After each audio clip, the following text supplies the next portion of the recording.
Good morning. How are you guys? I hope that you guys had a restful night. We're going to move on to our day 2 notes, and it's expressions and operations. And so when we're working on expressions and operations, the next thing that we're going to work on is evaluating expressions using the order of operations. So if you look over here, I'm kind of circling this with my pen, you'll see a GEMDAS, and this is called GEMDAS. And this is the order that we use, the order of operations that we use to evaluate expressions. So I want to make sure you guys have your pen. I want you guys to write everything that I'm writing on my pad or on the paper. All right, so the G stands for grouping. So go ahead and write grouping on there.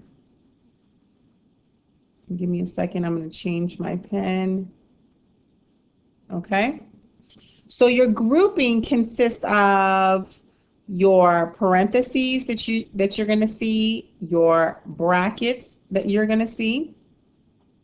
It also is for absolute value. So I'm going to write up here absolute value. Please bear with me. It's been a while since I've written on my little slate thing.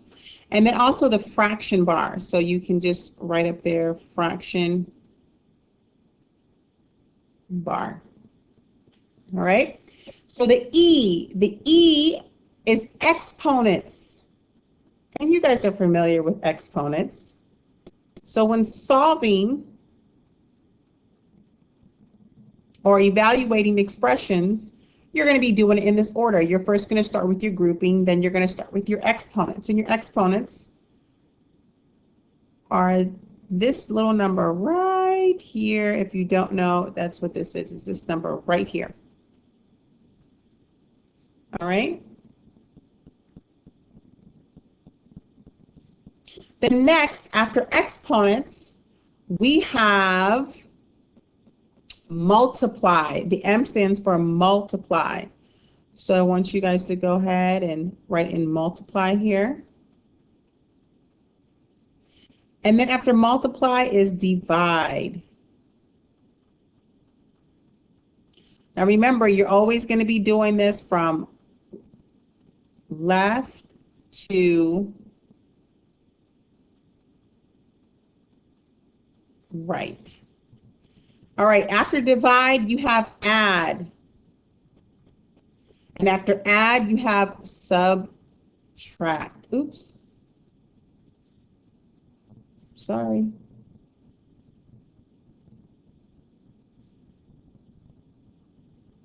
So subtract. And you know what multiplication is. Multiplication can be represented by a dot, or it can be represented by multiplication times or divide. That's a division sign, or a fraction bar, adding, and then subtracting, right? This will also be done from left to right. Perfect. All right. So again, when we're evaluating expressions, we're going to be using the order of operations, starting with our G, which is grouping, then next to our E, which is exponents, then multiplying, dividing, adding, or subtracting. All right, so evaluating. It says the calculator follows the order of operations, and it does. So technically, you could kind of just pop everything that we're going to do when we're evaluating into the calculator, but it's still important to know the process. So I want to go on to the meaning of the minus sign or the negative sign. I know that this tends to be a little bit confusing for some people at times. So if you see this right here, right, in front of a term, I'm going to put it right here. It is a negative. It is used as a negative sign. So let me show you. So if there is a negative in front of the 3 or a minus sign in front of the 3, it is a negative right here. So a negative 3 plus 4 is the same as saying, I'll write it down here, in parentheses, a negative 3 plus 4. All right. So next, between two terms. So obviously, if you see the minus sign between two terms, it's going to be used as a minus. And it looks something like this. So it's 15 minus x. Know that it's a minus sign. We need you guys to really know the difference between these two, because often this is what this little step right here often confuses a lot of people. All right, and then in front of parentheses or a term. So if you have a negative sign in front of parentheses or a term, it changes the signs. So it's opposite and changes the sign or the signs. And I'll give you an example of that. So if you have a negative in front of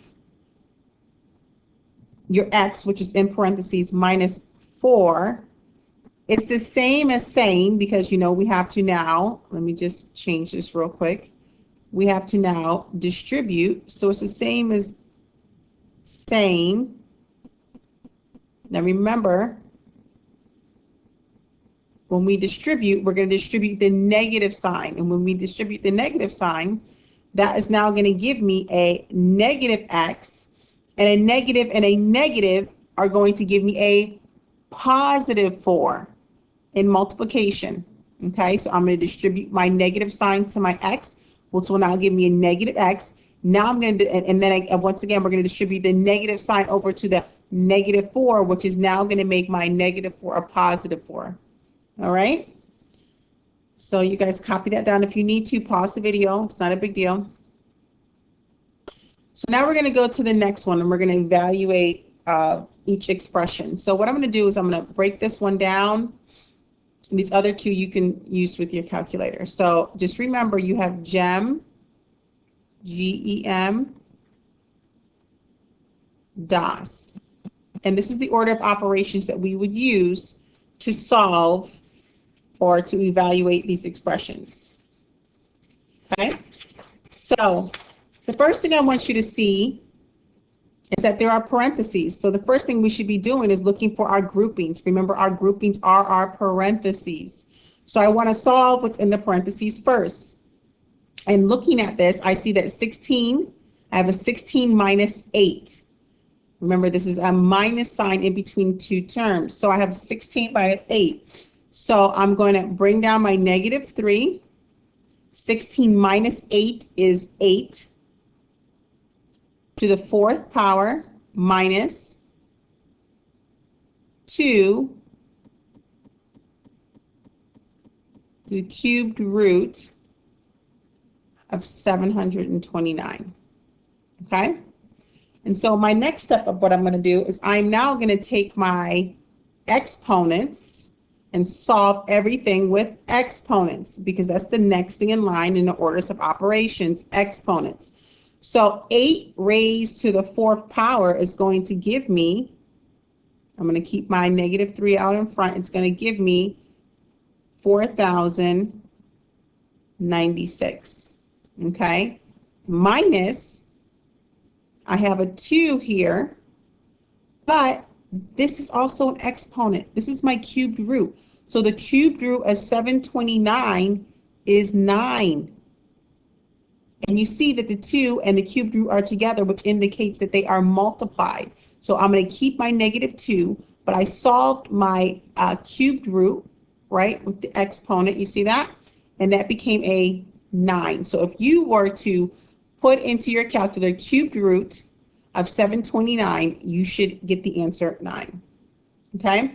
The next thing that we get to do is we get to work on our multiplication. So our multiplication is what we have to do for all of these. So what I did is I multiplied these two together, multiplied these two together. You can enter this all into the calculator. So you can do a negative 3 parentheses 4096 parentheses negative 2 times 9, and it will give you a negative 12,306. And that is our answer. Okay? Now, if you were going to work this out step by step, this is how you would do it. And the same thing applies to here. So we're always going to work with what's in the parentheses first. So for these right here, you're going to start with what you see. So it's 13 times 2, okay? Because remember, you're starting with your G, which is your grouping. And then you're going to take whatever answer you get from there, and you're going to, you're going to work on your exponents. Remember, because E is the next thing in GEMDAS, which is your exponents. So then you're going to solve with your exponents. And then after that, then you get to add them together and then absolute value. All right. But the easiest way to do this, and I'm just going to write the answers for this one. So for number 2, the answer is 708. And then for number 3, right here, it's a negative 54,872. An easy way to do this, honestly, is just to put this whole equation into the calculator. All right. And then what I can do with you guys, if you guys have questions while I'm in class, I can walk around and show you how to use this, right? Because this right here, these 2 lines indicate absolute value. So you're definitely going to need to know how to put absolute value on your calculator. And this right here is a bracket in the fraction bar. So you're definitely going to have to know how to navigate your calculator to enter it in just like this, using the fraction bar and the brackets that have been provided. All right. So we have now arrived to substitution and evaluation using the STO function. Remember what I said to you in class, the STO function. I always remember as in like, girl, I'm going to go to that STO and get something to eat, right? So the STO function, okay?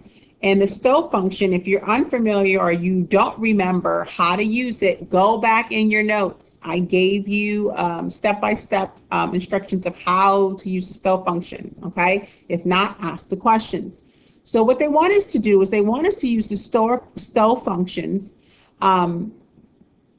based off the value that they gave us. And so that way we can STO the function of X and we can evaluate this expression right here.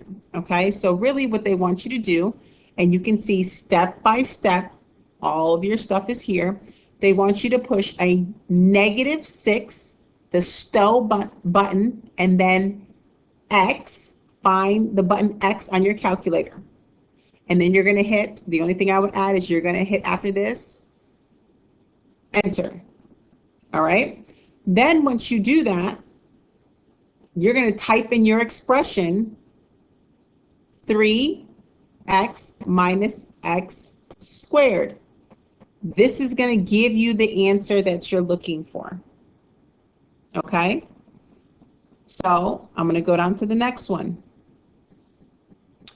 You're going to have to STO 2 values, one for G and one for H. So what you're going to do is you're going to hit 2 STO alpha tan so that you can get the letter G or the variable G, and then you're going to hit enter. I'm just going to put that there. Then you're going to do then you're going to do 4. This should be a 4. This should not be a 2.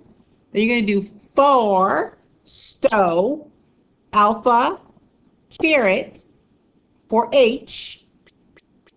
Okay, and then you're going to hit enter. So after you do that, then you're going to type this expression into your calculator. You're going to have a negative 4 G raised to the 3rd power H raised to the 2nd power, and then you're going to hit enter. Once you enter this into your calculator, you should get an answer. You should be putting your answers right here on your paper. Okay. Let's go to the next page. All right, so this is the same thing, except the only difference is they didn't put the steps right here. They didn't put the calculator steps right here for you to work these out. So what I want you to do is I want you to do the same thing we did on the previous page. I want you to STO -8 for X, right?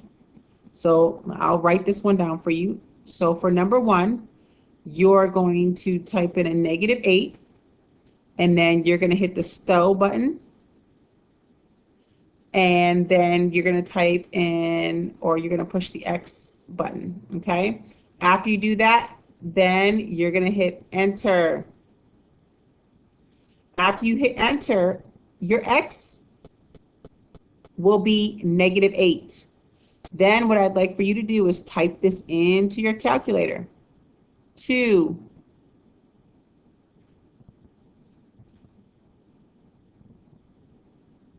X absolute value X squared plus 1 absolute value. And then I want you to hit enter. Once you do that, I want you to put your answer right here. Okay? And please move on and do the same thing for number 4. So you're going to store or use the stow button, but to store your A as a 2 and your B as a 6. And then after you do that, you're going to plug this equation right into your calculator, and then you're going to get your answers. But what I also like you to do, at least for number 4, is write it down, 1.